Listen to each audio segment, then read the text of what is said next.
Hey guys, it's Mystic here, and yes, I am back bringing you reviews on combat arms weapons. Thank you. Sorry, I've always wanted to do that. Come on, who doesn't like applause? Firstly, let me apologize for the fact that this is in a small little old box display and not widescreen. I don't know why, but combat arms, since it updated, is refusing to record in widescreen for me. So I'm like, fuck you, CA. This will suffice for now until I can figure out a fix. Secondly, if I randomly stop talking throughout this video for a few seconds, it's because I'm trying to find a video editing program that will actually work with CA videos, because right now everything's crashing when I try to load the videos in, and it's driving me nuts. And if you hear meowing in the background, it's because my cat is thriving in attention right now, and she's not getting any. So, she's getting a bit upset. Anyways, now that that's all out of the way, this gun's going to be a bit different to review than most, because most guns have your standard GP and then NX standard and NX rare variants and occasionally an NX epic variant. This has all those and some. Because it's got two families that it relates to. For some reason, Combat Arms, when they originally bought out the Boneyard shotgun, which was a Halloween item back in 2011, I believe. They've gone, well, hey, we'll make it a variant of the M590 Mariners, and that was all good, and digital package things in the Emporium and all that.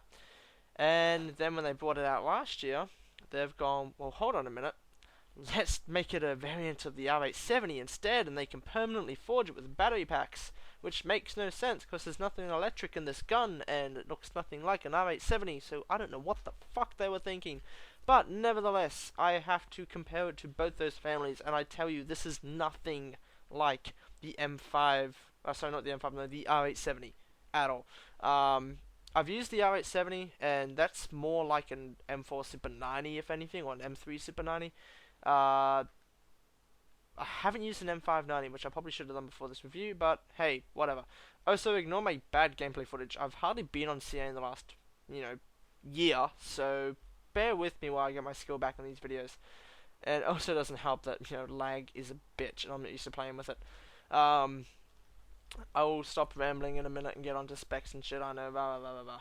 I have a lot to fill you guys in on, okay? So, bear with me. I haven't done this for a while. I'm a little bit rusty. Regardless of the fact, reviews will hopefully be out on at least weekly basis. I'm hoping at a bare minimum a weekly basis, one a week. Hopefully more frequently than that. I would like to smash through a lot more reviews this year. Well, in the last half of this year, the same amount of reviews I did in 2011, I want to at least pump out by the end of this year. So that's at least one a week. Fingers crossed. Now that, again, ties into my social life and work and everything like that. Anyways, I'll fill you guys in on everything else after I get the review out of the way. So for those that just want to know what the gun's like, off the bat, it's amazing. I love it. Now, if you want to get down and dirty with the gun and actually know what it's like, it's amazing at short range and medium range. You can get some kind of medium to long range shots if you're lucky and you're just on that margin limit of the distance the bullets travel. It's pretty much, if you look at Cold Siege and you're up on that catwalk, that crate that's in the middle, if somebody's got their back to the wall, so this crate on the right hand side, if I'm behind that and somebody has their back to that wall, it will still be able to hit them. That's kind of the range. When I just killed Chris just then, that's the range of this gun. That's kind of the maximum range. So if I'm camping here, it's a bit difficult to actually hit people popping around that corner. This gun's spread is very, very tight as well, so it's extremely easy to get a one-hit kill, especially close range. You're generally guaranteed a one-hit kill, especially if you're shooting them from behind, which doesn't really make sense. I'd think an upfront, front-on shot would do more damage and likely kill, because your backpack adds protection, but clearly combat arms are, mentally challenged. So this gun is great, and you'll notice a lot of headshots with this gun. If you aim for the chest, the odds of you getting a headshot is astronomical. I've done a game, I went 27 and 15 or something about 2 weeks ago, only using this gun, and 22 of my shots, my kills, were headshots. It was just unreal. I wasn't even aiming for headshots, it was just happening. I started counting, and then I got that MVP thing at the end, most headshots, skullbuster, whatever the fuck it is. This gun is amazing for headshots. Um, in saying that, it only has 6 bullets in the chamber, so you have to, constantly reload. It's a 1 to 2 hit kill on average. 3 if they've got a lot more protection. Like if they're wearing a heavy vest, it's gonna take 3 hits. Generally, it's 2. Generally, 1 if you're close range, and you don't get a headshot. And it's fucking so accurate. This gun. I can't get over how lethal this gun can be in the right hands. So if you're somebody that's used to using an M4 Super 90, you will actually have a bit of trouble using this gun, purely based on the fact that it's got a much slower rate of fire. The reason I referred to the M4 Super 90 and not to what this gun's actually related to is because more people use the M4 Super 90 than the R870 or the Boneyard shotgun, the shut up Skype call, or the M590 Mariners. Which again I haven't used, so I can't really comment on how it compares to that, except by going by the statistics, which, fuck my life, I was inaccurate at this point. Which we all know, of course of CA, are extremely inaccurate, and I got stuck on the fucking building. That just sucked.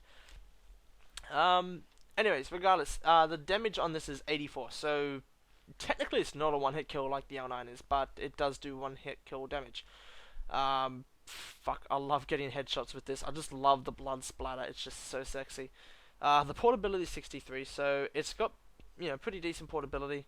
17 rate of fire, so it's not fast. It's quite slow for a shotgun, which, can impact you quite a lot. If you're used to moving very quickly and using SMGs and that, and just hit and run kills, it might impact you if you're not dead accurate. If you miss once, that can be the difference between living or dying. So you need to be very accurate, as you just saw when I was down in that corner with Cindy and whoever else that was. I missed my first shot, and then as soon as that threw me off completely, and I missed all the following up shots, and I just got raped. And the recoil is 58, and it's a shotgun, so I don't even understand how it has recoil, because it's you can't like fire rapidly and it changes your recoil. This shoots dead on. By the time you're ready to shoot your next load of bullets, it's back to its starting position. So don't fuss over the recoil, because it's a pump action shotgun. Anyways, the ammo capacity is 6 out of 24, as you can like kind of see down the bottom there. You can't customize anything on this at all. It's just how it is. And honestly, apart from adding an extended clip, which I wish was possible, what the fuck would you want to change about this gun? Unless you can add a scope on it that looks like another skull, and you look through its eye or something, or it's like a skull that's been headshotted and you're looking through the hole in its skull. There's nothing to change about this gun. It is a beautiful gun, and cosmetically this gun is like, if they brought out a demonic version of this gun, like this should have been the demonic shotgun they brought out, and it should have had like all fucking red and black and shit all over it. It would have looked amazing. Anyways, speculating on what should have been. Comparing this gun to, well, what's most recently its comparison is the R870. So comparing it to that, the R870 has 75 damage, so it's got a lot less damage than the Boneyard shotgun. It has 65 portability, so the R870 is a lot more, tiny bit more portable. It's got the same rate of fire, and it's got slightly more recoil, which again doesn't matter. I'm not even going to bother reading recoil for the rest of these guns, just purely because of the fact it doesn't fucking matter. I fail to understand why they put recoil on these guns, especially like bolt action snipers. Who needs recoil on it? Anyways, we're into the second lot of gameplay, and I'm going to run out of time to talk, and you guys are going to get sick of hearing me talk. So, the R870 GP standard is shitter than the Boneyard, obviously, because Boneyard is forgeable. The R870 SE, do I even need to bother? It's got 80 damage, so it has still less damage. It has 2 more portability. It's practically the same as the fucking R870. The R870 MCS, again, practically the same as the one before. 67 portability, 17 rate of fire, and 80 damage. Doesn't change much. And the MCS mod R870 is exactly the same as the R870 MCS. Wow. I did not know that. That is quite interesting. The R870 MCS mod is an epic, sorry, not an epic, a rare NX weapon, and it is identical, apart from the fact that it is more black than grey, to the R870 MCS. Okay then, Sure, combat arms just make people waste money on a shitty shotgun. And comparing this to Max's R870 MCS, you guys want to know what the statistics say? Well, guess what? The Boneyard has more damage by 1 point. Boneyard has 84, and Max's R870 MCS mod has 83 damage. The portability is higher on Max's, obviously it's an epic weapon, so it's 70 portability on Max's R870, and the Boneyard is 63. And rate of fire on the Max's is just phenomenal, up at 30. And let's just leave it at that. It's an epic weapon, enough said. And it has more recoil than the Boneyard.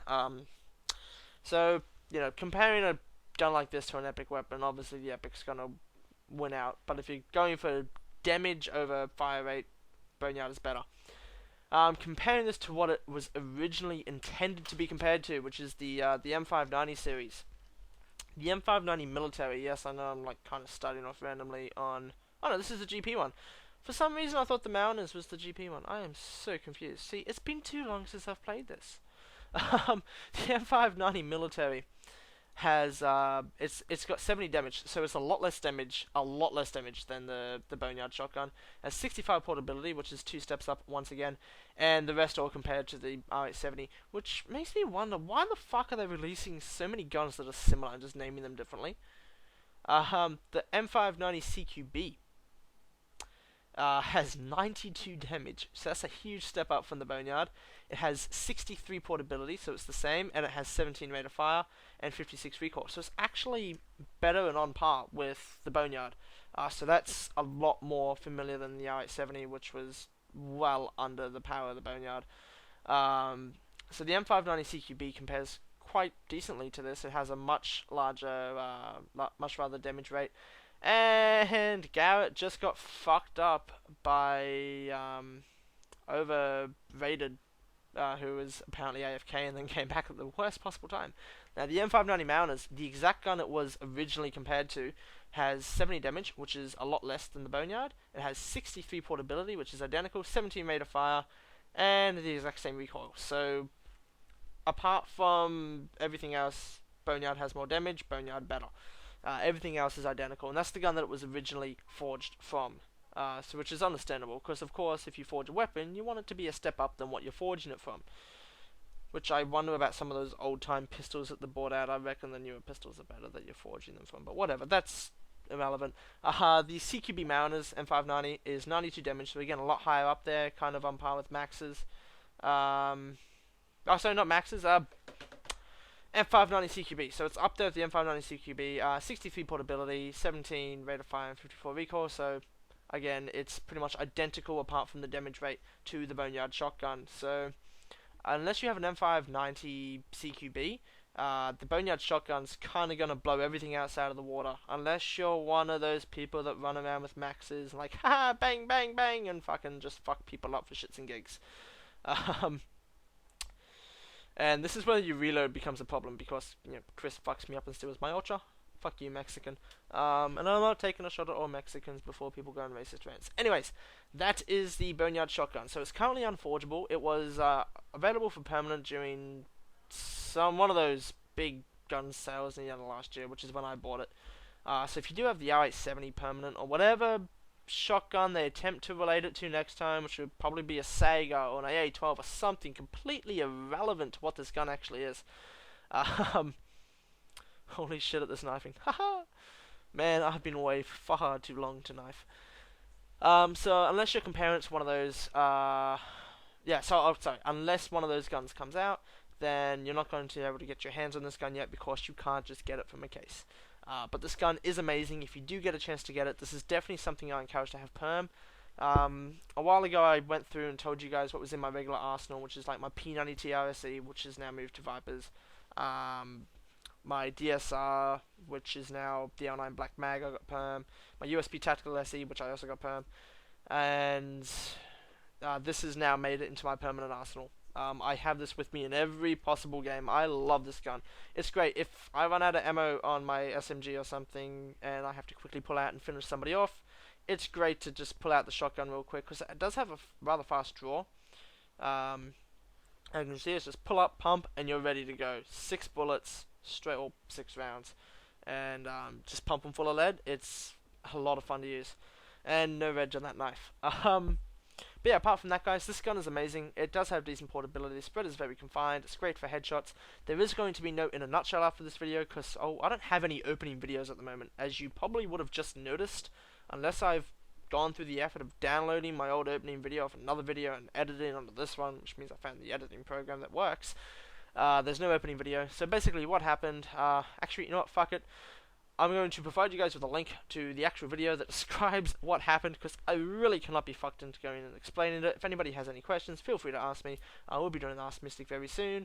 And quick update too, for all those vlogs I used to do while I was driving, that was kind of really dangerous because I'm holding a mobile in my hand, and now I'm talking really fast because I'm watching this video tick out of time. I got less than 3 minutes to finish talking. I got a lot of information to get out. Holy crap. Well, I need a drink after this. I have a dash cam in my car now, so that's not going to be an issue filming vlogs and stuff for you guys to quickly update you guys and stuff. Also, Minecraft server, nearly forgot, we are launching another Minecraft server in the next week or so. It will be mostly survival, unless you're in an area that we've established and built up. That'll be in adventure mode, so we've all set up the regions and shit. We're also, again, recreating Combat Arms Arenas. We're partway through making Ghost Town at the moment. Let us know what map you would like us to build next, for those of you that come in and start playing in there. It will be survival. There is stuff hidden around in the map too for you guys to find, so I've hidden diamond pickaxes and shit all over the place. We'll be constantly hiding stuff. If you find pyramids, they're probably blown up because I have a habit of deliberately tripping the things to blow them up, because it's fun. I like watching shit go boom, okay? Don't judge me. So yeah, so feel free to come into the Minecraft server and explore. The URL is actually quite funny. I made it this way on purpose, just so I can say my new sign-off phrase, which you guys will hear very, very soon, like the next 2 minutes. So it'll kind of give you the server. So feel free to come in and look around. The regions are set, so you can't do any damage. So yeah, so anyways guys, it's great to be back on YouTube. Thank you for sticking with me. The current Facebook page is owned by the police. It's not coming back, so just ignore that Facebook page. I'll be making a new one. I'll be back to doing reviews, hopefully on a weekly basis, depending on time and work and social life, and just me being generally awesome. And yeah, I think that's it, guys. I'm going to attempt to start work on a montage soon too, once I find again an editing program that fucking works. Fuck you, Sony Vegas. It's not working. My god, it's driving me nuts. Every time I drag a video in, just Sony Vegas is not responding. Sony Vegas has stopped working. Close now. Fuck. Try Windows Media Player. Windows Media Player stopped responding. Close now. Fuck! Every editing program. I'm going out of my mind. Anyways, that's it, guys. Feel free to add me in Combat Arms. I am going under a name change very, very, very soon, as soon as I can think of something. So I might not be Mystic much longer. Regardless, guys, it's great to be back on GDB5, and thank you for staying subscribed and tuned in. I hope you guys enjoyed this review, and definitely get this gun. It is amazing. So that's it for now, guys, and remember, Minecraft server, come.bounceme.net.